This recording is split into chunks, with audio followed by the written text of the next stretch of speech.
Em Colossenses, no capítulo 2, a partir do versículo 16, eu quero ler alguma coisa com você. Diz o apóstolo Paulo: ninguém vos julgue por causa de comida ou bebida, ou dia de festa, ou lua nova, ou sábados, porque tudo isso tem sido sombra das coisas que haviam de vir e que já vieram. Porém, o corpo é de Cristo. Ninguém se faça árbitro contra vós outros, pretextando humildade e culto dos anjos, baseando-se em visões, enfatuado, sem motivo algum, na sua mente carnal.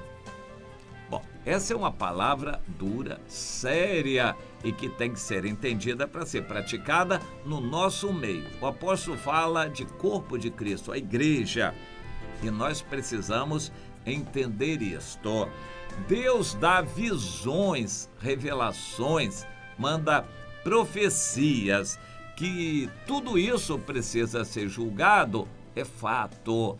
O Espírito Santo é Deus conosco, nos dando dons espirituais e toda a participação sobrenatural que precisamos, uma vez que o corpo é de Cristo. A igreja é essencialmente sobrenatural, é a noiva de Cristo. O que é de Deus permanente e eterno é invisível aos olhos. O nosso espírito é invisível. O corpo vai se decompor e um dia vai ser transformado para que seja de uma matéria sobrenatural e não essa matéria que perece. De forma que tudo que é material vai se perecer, mas aquilo que é espiritual vai permanecer.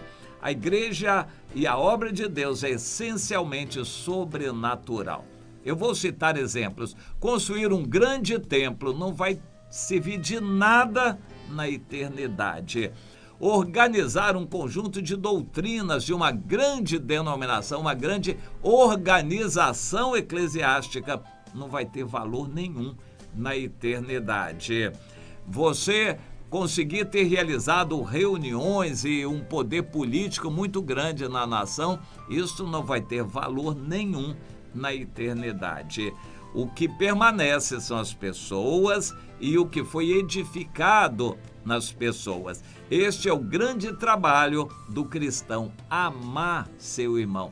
Se você não ama, pode fazer qualquer coisa que não vai ter valor para Deus se não amar o seu irmão. Isso é o mais importante, o amor. E aqui o apóstolo Paulo faz referência a visões que estavam servindo de base de doutrina. Lá na igreja de Colossos, aliás, uma cidade que Paulo não tinha ainda visitado. Ele diz que ele se preocupava com aqueles que estavam se convertendo e ele não os conhecia pessoalmente. Por exemplo, em Laodiceia, a igreja foi fundada provavelmente pelo mesmo Epáfras, que fundou em Colossos, discípulo de Paulo, mas o próprio Paulo não conhecia os laodicenses, inclusive parece que escreveu uma carta para eles e não foi preservada na Bíblia. Mas a carta aos Colossenses, essa foi preservada. O Senhor quis que ela fosse preservada e fizesse parte da Bíblia, mas Paulo não conhecia pessoalmente os colossenses e recebe de Deus a orientação para escrever para eles alguma coisa.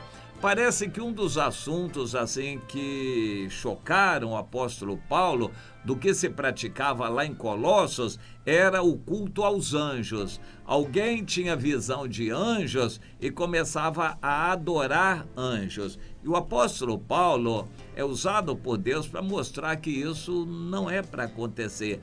Jesus é o nosso único Senhor e Deus o nosso único objeto de adoração. Não devemos idolatrar nem adorar nada mais. Não devemos valorizar coisa nenhuma acima do Senhor em adoração espiritual, em espírito e em verdade. Nada de físico, humano, de aparente, nada disso vai ter valor se não há uma adoração verdadeira em espírito. Bem, a adoração a anjos começou a ser praticada naquela época e era uma maneira perigosa de desviar as pessoas do foco que era Jesus. E o apóstolo Paulo, então, cita isto daqui e dizendo que é um perigo, porque quando a pessoa dá culto a anjos, começa a ver muito anjo e falar muito de anjo, e anjo com espada assim, anjo que se veste de uma roupa daquele jeito, essa pessoa começa a desviar a atenção de Jesus, que deve ser o único objeto da nossa adoração e obediência, para anjos e coisa desse tipo. Daí para diante o caminho está aberto para Satanás entrar, porque quando o anjo aparece, nem sempre a pessoa vai saber se é anjo de Deus ou demônio. O caminho está aberto para Satanás atuar.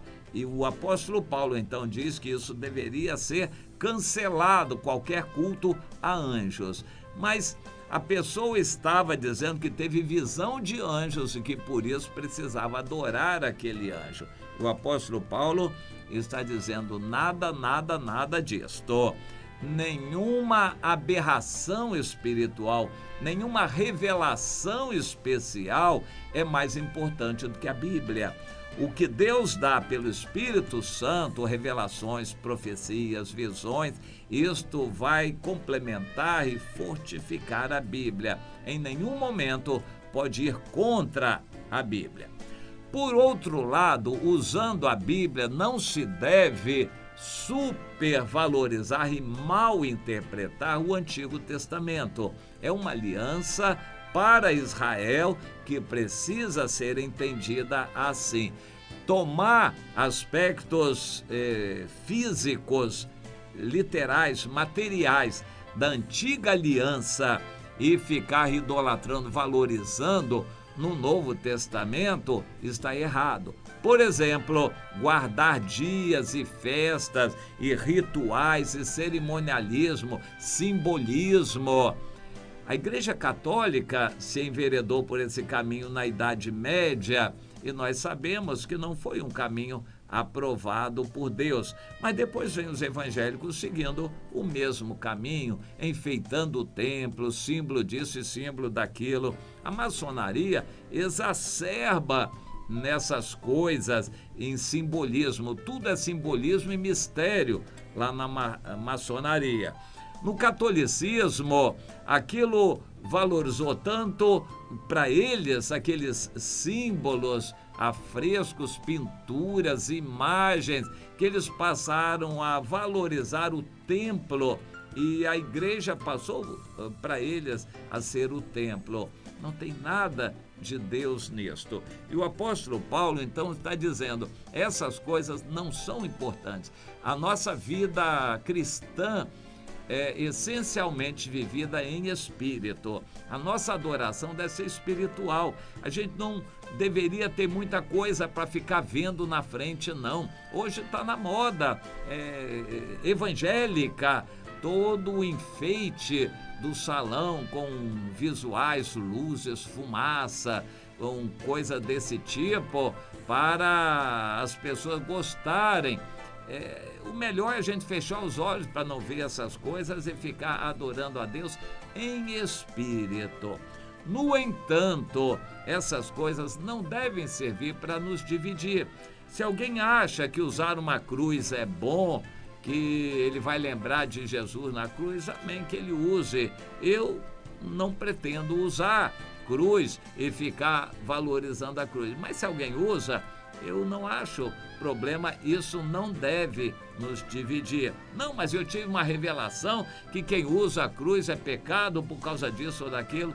Meu irmão, se você teve revelação, guarde para você, não fique querendo empurrar para outros irmãos. Ninguém se faça árbitro entre vós, se baseando em visões e revelações de Deus. Hoje há denominações evangélicas edificadas em cima de alguma revelação especial.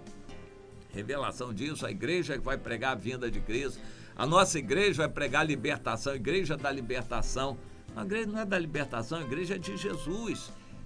Mas se alguém quer enfatizar a libertação, eu não acho isso bom, mas eu também não vou brigar com esse irmão, criticá-lo e falar mal dele. Todas essas coisas visuais, simbólicas, são símbolos, são sombra do que haveria de vir, que já veio. Então, por que andar em cima de sal grosso, ficar tomando água de Israel e né, vendendo lá a flor não sei de que e tal? Essas coisas fazem parte da idolatria, mas nós vamos amar a pessoa e não vamos criticar por causa disso. Ninguém se faça árbitro com relação a essas coisas, nem para mais nem para menos. Esse é o ponto importante aqui. Ninguém se faça árbitro, porque essas coisas são secundárias. Se você gosta disso ou se não gosta, isso não sirva para nos dividir.